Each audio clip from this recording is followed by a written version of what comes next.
जय गुरुदेव, जय गायत्री माता।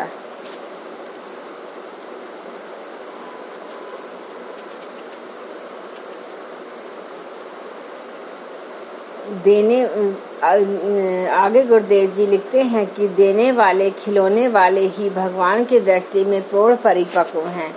वे स्वयं बहिरंग में तो निर्धन अभावग्रस्त दिखाई पड़ते हैं, पर उनकी अंतः की संपदा का भंडार इतना विशाल होता है कि सारा लौकिक वैभव उसके समक्ष झुकता है। ऐसा करके बदले में वे आत्म संतोष, जन श्रद्धा तथा प्रभु की अजस्त्र अनुकंपा की विभूतियां पाते हैं, जो उन्हें धन्य बनाती है तथा सच्ची संपदा से विभूषित करती है। उदार मना भक्त जनों का जीवन ब्राह्मणों जैसा अपरिग्रही और साधुओं जैसा परमार्थ परायण रहता है। अस्तु वे धनाध्यक्ष तो नहीं बनते, पर आत्मिक विभूतियों का इतना भंडार उन्हें उपलब्ध होता है जिसकी तुलना में कुबेर की संपदा भी सवलप मानी जा सके।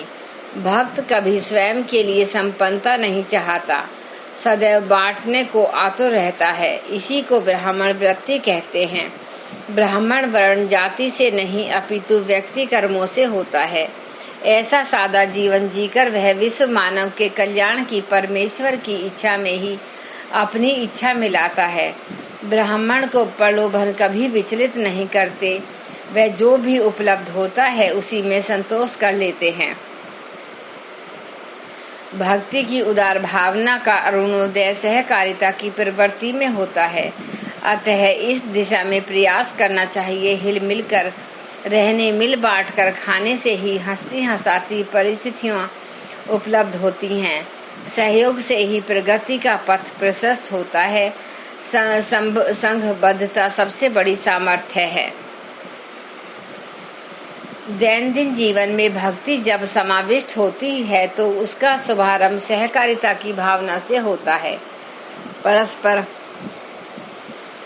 अपना उपार्जन बांटकर खाने की सदाशयता से विकसित होती है।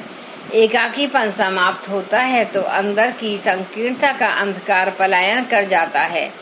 वह उदारता का प्रकाश व्याप्त हो जाता है।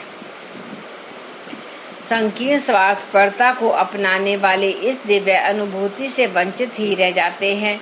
भक्ति ही एकमात्र अवलंबन है जिसके सहारे आत्म कल्याण, विश्व कल्याण और ईश्वर मिलन के त्रिविध परम लाभ एक साथ मिलते हैं।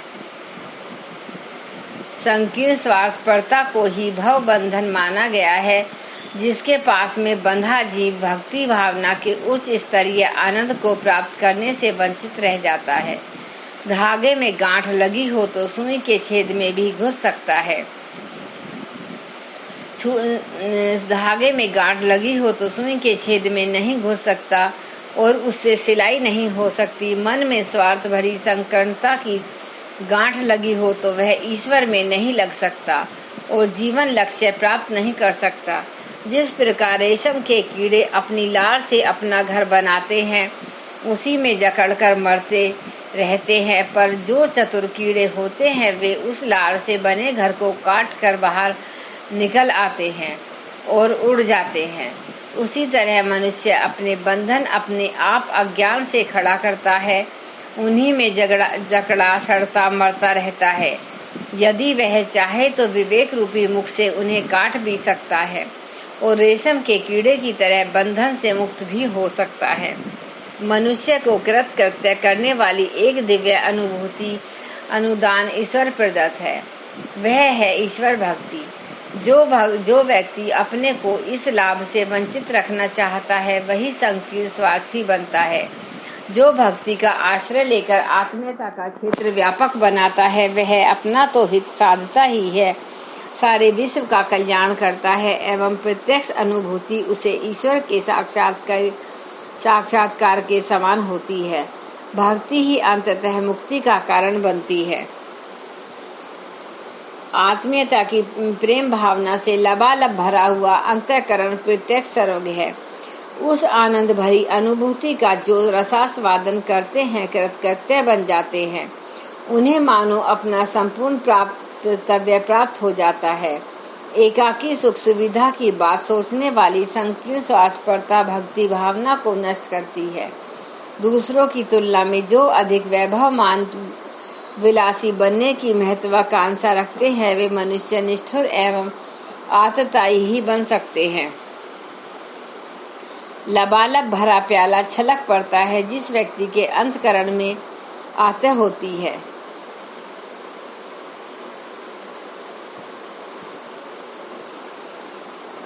पांचवें दिन के आरण्यक सत्र के प्रमुख जिज्ञासु थे महर्षि दुर्वासा।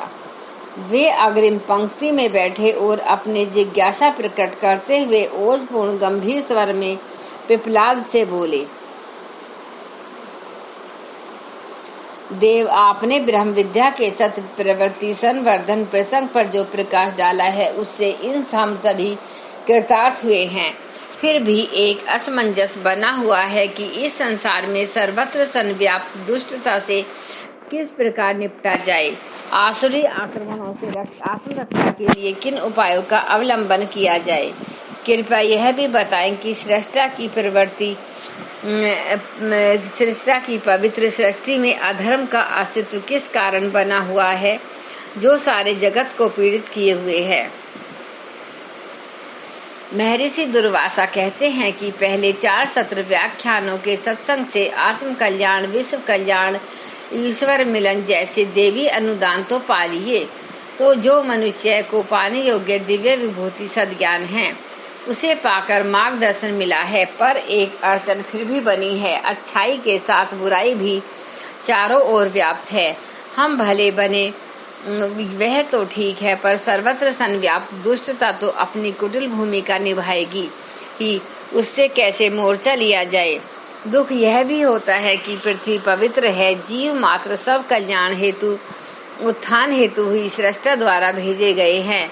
फिर अधर्म क्यों। सत्प्रवृत्ति संवर्धन के साथ दुष्टता प्रतिकार दुष्वृत्ति निवारण की चर्चा किए बिना अध्यात्म दर्शन की विवेचना का प्रसंग अधूरा ही रह जाता है। महर्षि दुर्वासा की सहज प्रकृति और प्रवृत्ति को देखते हुए उनके द्वारा उठाया गया प्रश्न पिप्पलाद को अच्छा लगा। उस समय नकल प्रश्न को सुनकर और सराहना करके सत्र के सूत्र संचालक पिप्पलाद ने हंसते हुए कहा, आपकी रुचि और रुझान का भी ब्रह्म विद्या में समुचित समाधान, सम्मान और समर्थन है। अनीति का प्रतिरोध नीति समर्थन का एक पक्ष है, इसका भी निश्चित महत्व है। ऋषिगणों को अपनी अपनी विशेषताएं हैं। दुर्वासा ऋषि का सहज स्वरूप एक ही रहा है, अनीति के विरुद्ध कड़ा मोर्चा बनाना। तपस्या भक्ति परमार्थ यह भी एक क्षेत्र है और दुष्टता से संघर्ष भी इसका दूसरा पहलू है। यहाँ वे अपनी उसी भूमिका की मर्यादा महाप्राज्ञ पिप्पलाद से जानना चाहते हैं। महाप्राज्ञ उनके इस रुझान व मन स्थिति को जानते हुए कहते हैं कि ब्रह्म विद्या में अनीति के विरुद्ध प्रतिकार को भी सम्मान महत्व दिया गया है। ब्रह्म विद्या व साधना विज्ञान के महत्वपूर्ण ग्रंथों गीता एवं दुर्गा सप्तशती में साधना समर अनीति प्रतिरोध की ही विवेचना की गई है। गीता में युद्धस्व संबोधन स्थान स्थान पर आया है। अपने अंतः के कुसंस्कारों से बाहर के आक्रमणों से युद्ध ही इन दोनों ग्रंथों का मूल विषय है। इस पक्ष की अवहेलना किए बिना अध्यात्म दर्शन की चर्चा अधूरी ही रह जाती है। अवांछनीयता अनैतिकता हर युग में हर अवतार के समय में पाई गई है। इनसे संघर्ष की हर एक युगानुकूल भूमिका बनी व तदनुसार तैयार हुई है।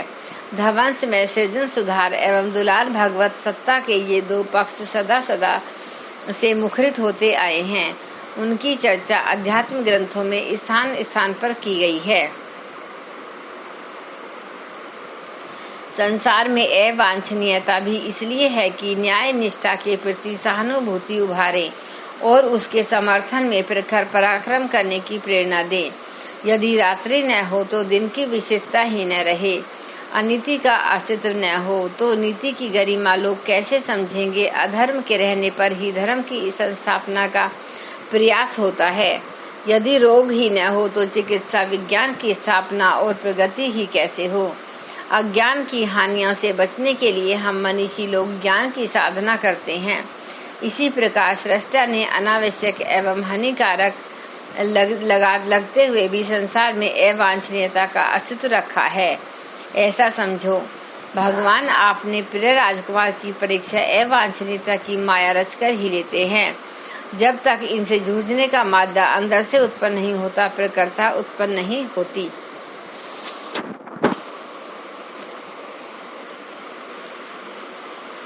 खिलाड़ी को पैना बनाने के लिए अपने से अच्छे कुशल खिलाड़ी से ही खिलाया जाता है।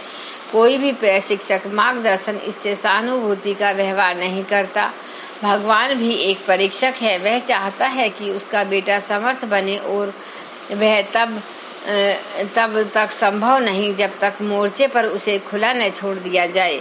महाप्राज्ञ दिन रात्रि अनीति नीति अधर्म धर्म रोग चिकित्सा अज्ञान ज्ञान के मर्म स्पर्शी उदाहरणों द्वारा अपने मंतव्य को बड़ी कुशलता पूर्वक स्पष्ट करते हुए कहते हैं कि इस अनीति अनाचार को भी भगवान की ही देन माने, जो हमारी परीक्षा सतत लेती रहती है।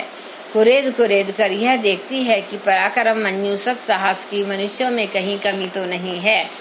मानवीय बुद्धि सहज ही सोच सकती है कि अवांछनीयताएं अनावश्यक होते हुए भी क्यों विद्यमान है। यह भी इसलिए कि हमें नीति स्थापना के लिए प्रेरणा मिले।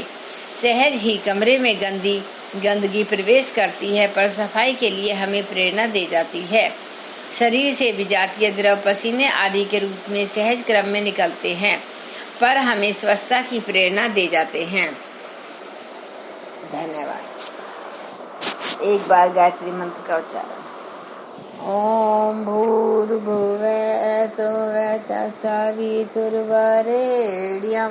भर्गो देवस्य धीमहि धियो यो न प्रचोदयात्। जय गायत्री माता, जय गुरु।